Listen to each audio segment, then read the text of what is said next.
it's Dave here at Turning Works. I've just recently been to Oliver's wood turning shop up in Kent. Popped in just to see him really, had a nice cup of coffee. Thank you very much, Ed. Came away with some bits and pieces. One of them is this bit of yew that he gifted me, so thanks again, Ed. I'm going to try and do what you suggested, which was a hollow form. This one's going to be made out of yew because quite a lot of people know that I happen to like my yew. It's one of my favourite woods of all time. It's beautiful. I'm not going to go on about it. It's fantastic anyway. So here we go. I'm not known for my hollow forms. I have not done very many at all, and what I have done are very small. So this one's going to be a bit of a chance, but I'm going to give it a go. Something that Ed suggested might be nice out of this piece. So who am I to argue with such a nice bloke? So here we go. I have this set up on a 4-prong spur drive and a conical live centre.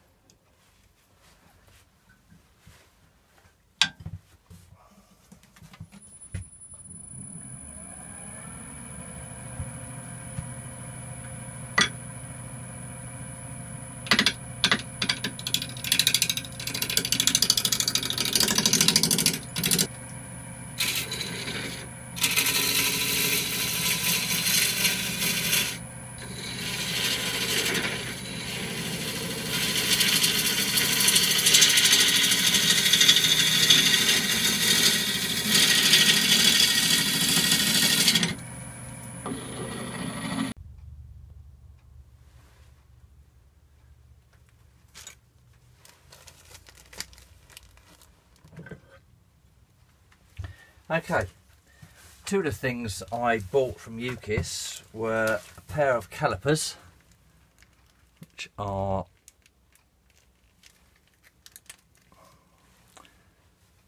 two things I bought from UKIS this year were some calipers and the hook and tip for the Simon Hope 6mm carbide tool. So I'm going to do the tenon at this end because I've already got the point where the live centre is going in, so that means that when I come to clean up the foot later on, I can just do exactly the same thing. That will be in the tenon, and then I can put it up against the block here and just clean off the bottom. So let's get on with doing a tenon.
Recently I've been in talks with Axminster, and they very kindly bought out some 100mm dovetail jaws with my name on a box.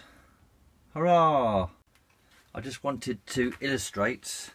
These are a size C. These are the first set I bought. Very good. 57mm internal diameter and 69mm mortise for them to go into. Okay, so they go about there. Now these 100mm ones, 80mm internal, 100mm mortise they go in, and you can just see the difference. I mean, they're so much chunkier. See that? So massive difference.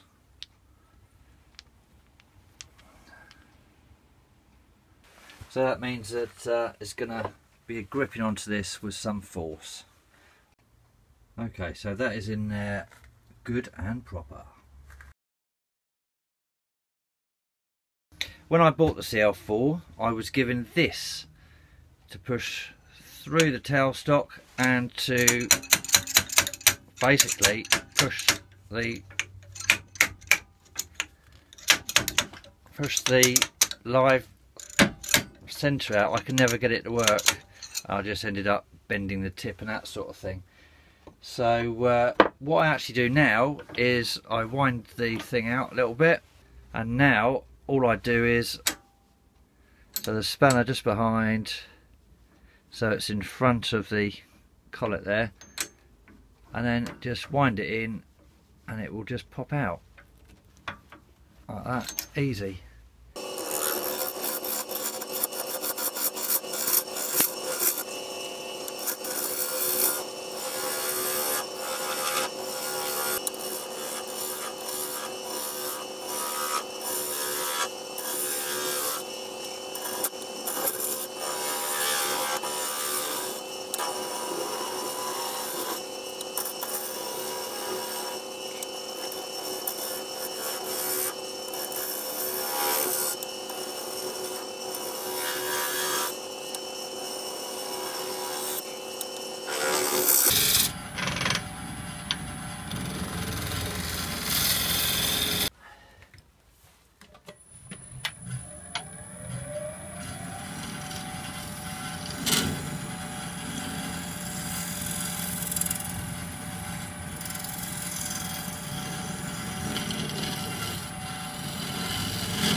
Before we do much more to this piece, I'm gonna have to put some super glue from this pith coming out, and also this little branch here with this inclusion. So got some thin CA glue or super glue, and I'm just going to drizzle it over this section here and this section here where the pith is, and this branch sort of came out.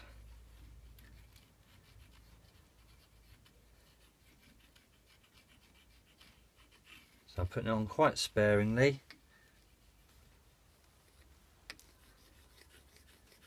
trying to follow the cracks that I can see.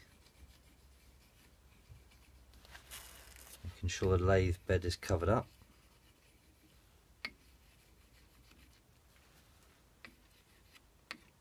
And I'm just putting it wherever I can see a crack. You know, it's been a while now, and I think I'm ready to go to the next step.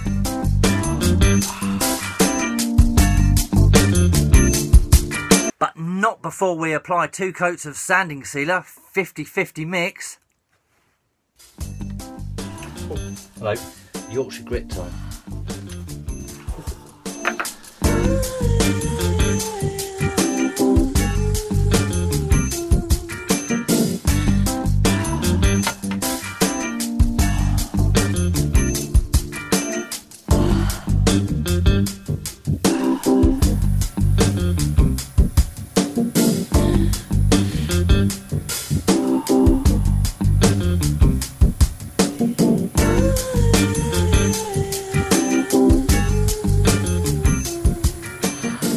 Giving it time to break down a little bit.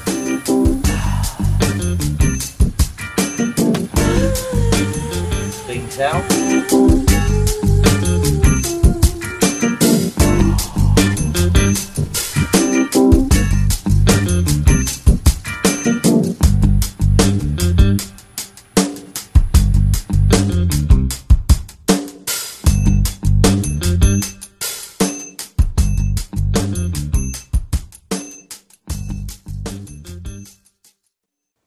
And next it's time for Hampshire Sheen Original.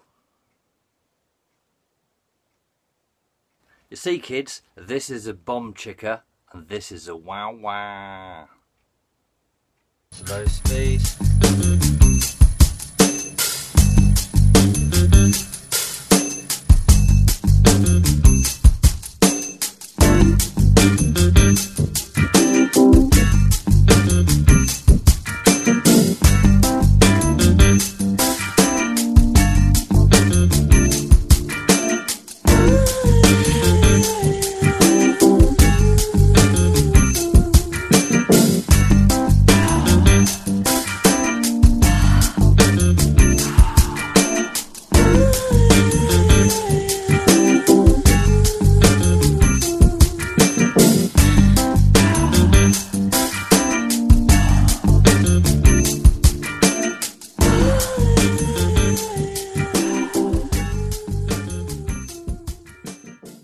I'm going to start off with the 9mm or 3/8 spindle gouge just to clear out a little bit of this, and then I'll crack on with the Simon Hope 6mm carbide.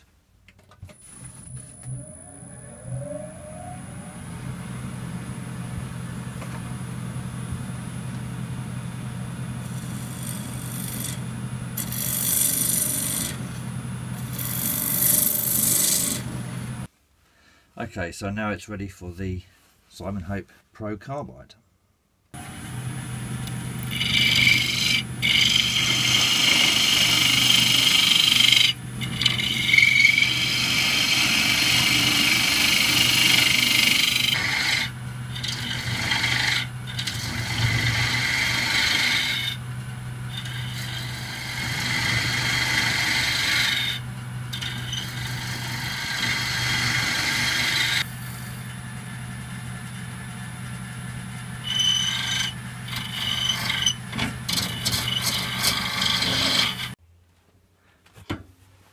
Right, so here we have the bent neck, or whatever you want to call it, part of the Simon Hope Pro Carbide tool. Just goes round corners really. So so let's give it a whirl. So holding it at 45 degrees, very light, just scraping.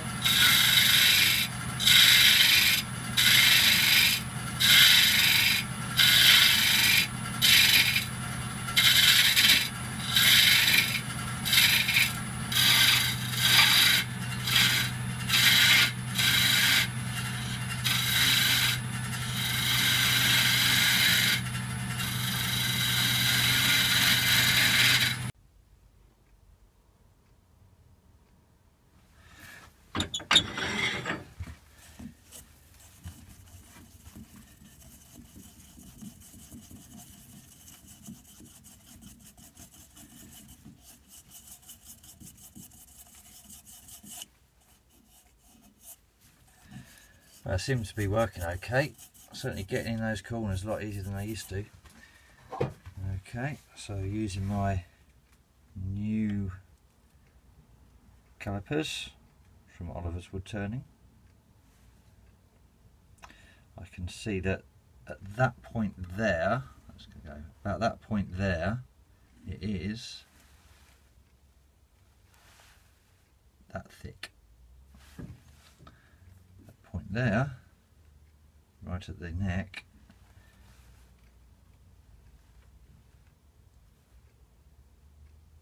is that thick.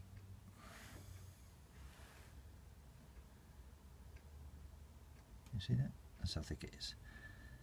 So that's about 3/16 of an inch, about 5mm, and that's the thickness I want to get all the way down. But as you can see, if I do it that way, it spreads out, and again, there's the thickness of the wall there.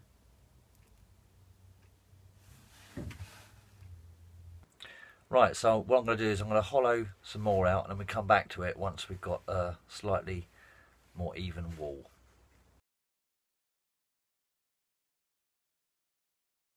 Boom! Yeah, well, that's pretty much what happened. Incredibly fortunate I was wearing my mask. The vase split into 3 different pieces, so 2 of them are here, and I've still got no idea where the last piece is. Absolutely none. I've looked around the shed for the last 2 days and I can't find it. It's well, I don't know where it is. It's underneath something, behind something. Anyway, it's not to be found. The actual piece itself was going really, really well. I was really happy with it until the point, and I will show you what is left of it. So we have 2 bits left, and that would have been the piece. If you can see that, that would have been a piece. I was really happy with it. Nice shape. Now, obviously, this sort of thing happens quite a lot in whatever you do. If you're practicing and you're learning a skill, you will make mistakes. I've not done that many hollow forms, certainly not anything of this size. They're all tiny little things. And this was the first time that I was using the Simon Hoke Swan neck on the Pro Carbide tool. I'm not making excuses at all. I did actually do really well up to the point where I got a catch, which I will show you now. So there we go. You can see the thickness of the wall was quite regular. I was just coming down to this section here and just clearing out this bit here. I wasn't going to actually go too much thinner than that. I might have just scraped it just to get these bits off, because you can obviously feel them with your thumb. So I was going to just clear that section off, just smooth that off a bit. But again, I didn't really want to take too much off that. I wanted to leave this section here a little bit thicker, so I wanted to come in there. But, you know, overall, if you look at it, it's pretty even. For my first go on a new tool, that's not too bad. Sometimes it actually helps if you get a catch and things split like this, because you can actually see what you've been up to. On the smaller pieces, I have actually cracked them open straight away. I've hollowed it, thought, yeah, that's okay, and then I've cracked it open just to see exactly how sort of uniform the walls are, the thickness of the walls are. So, you know, it's not all doom and gloom. Sorry this project didn't turn out quite the way I wanted it to. I'm sure you guys would have loved to see a nice finished picture at the end, but in this case it's not going to happen, so I thought I'd share it anyway. There's no point in just showing all your glories, so I thought I'd share one of my failures as well. Well, I hope you've enjoyed this video one way or another, and I look forward to seeing you again very, very soon. Take care, guys.